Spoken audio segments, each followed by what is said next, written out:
Assalamualaikum warahmatullahi wabarakatuh. Jadi di sini saya akan menjelaskan tentang penulisan ilmiah dan sitasi. Bahasa penulisan ilmiah. Bahasa penulisan ilmiah adalah gaya penulisan yang objektif, jelas, ringkas, dan terstruktur, bertujuan menyampaikan ide, temuan, atau argumen secara ilmiah dan dapat divalidasi. Karakteristik utama 1. Objektif. Hindari kata-kata yang mengekspresikan emosi pribadi, misal saya pikir, menurut saya, kecuali dalam bagian kesimpulan atau pendapat pribadi yang diperbolehkan. Gunakan kata ganti orang ketiga atau bentuk pasif, misalkan ditemukan bahwa, dilakukan penelitian. 2. Jelas dan konkret.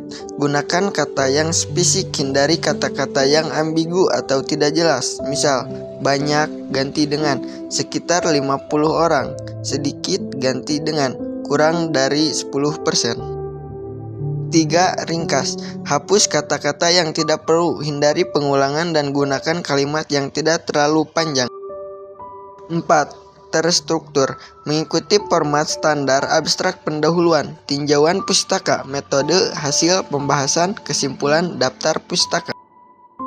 5. Menggunakan istilah ilmiah. Gunakan istilah yang sesuai dengan bidangmu yang dibahas, dan jelaskan jika istilah tersebut baru atau kurang dikenal. Contoh kesalahan dan koreksi.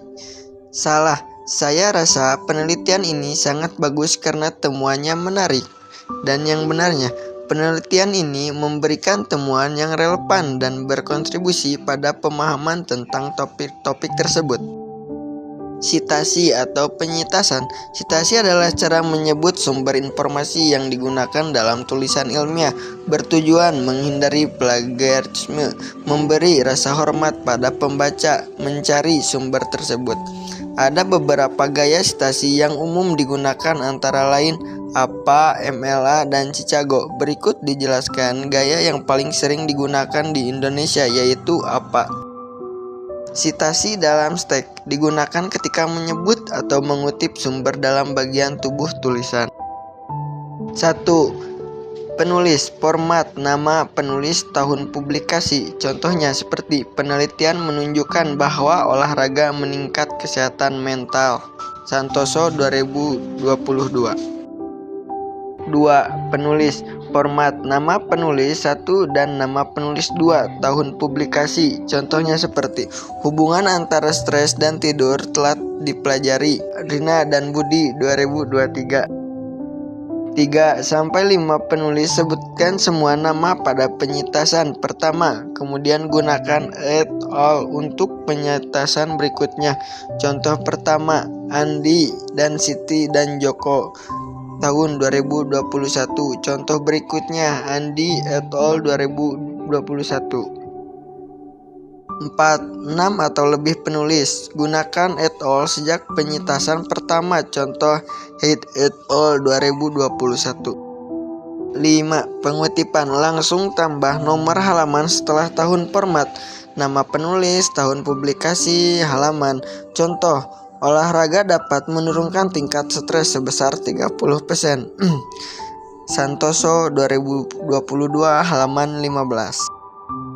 Daftar pustaka. Diletakkan di akhir tulisan. Dapat semua sumber yang disitasi dalam teks, diurutkan menurut abjad nama penulis. Berikut contoh daftar pustaka untuk jenis sumber yang umum. 1. Buku. Format. Nama penulis atau tahun publikasi, judul buku, edisi jika ada, nama penerbit. Contoh Santoso 2022, kesehatan mental dan olahraga, penerbit Ilmiah Indonesia. Contoh kedua, artikel jurnal ilmiah. Format. Nama penulis, tahun publikasi, judul artikel, nama jurnal, nomor volume, nomor edisi, nomor halaman awal, nomor halaman akhir atau URL jika ada. Contoh, Rina dan Budi tahun 2023, hubungan stres dan kualitas tidur pada mahasiswa, Jurnal Psikologi Indonesia. Contoh ketiga, artikel dan situs web. Format nama penulis jika ada, tahun publikasi atau tahun diakses. Judul artikel, nama situs web, URL. Contoh Kementerian Pendidikan, Kebudayaan, Riset, dan Teknologi tahun 2023. Pedoman penulisan skripsi dan tesis Kementerian Pendidikan Republik Indonesia. Contoh, tulisan ilmiah atau skripsi, tesis, format, nama penulis, tahun, judul skripsi, tesis, sarjana, magister, nama universitas. Contoh, Andi tahun 2021, pengaruh media sosial terhadap perilaku remaja, skripsi sarjana, Universitas Pajajaran. Cara menjauhi plagiarisme: selalu citasi sumber informasi yang bukan hasil pemikiran sendiri. Jangan menyalin teks dari sumber tanpa memberi tanda kutip dan menyitasi. Jika menulis ulang parafrase ide dari sumber, tetap harus menyitasi penulis dan tahun. Akan alat pendeteksi plagiarisme untuk memeriksa tulisan sebelum dikirim. Itu saja dari saya, cukup sekian. Mohon maaf bila ada kesalahan dalam menjelaskan. Terima kasih. Wassalamualaikum warahmatullahi wabarakatuh.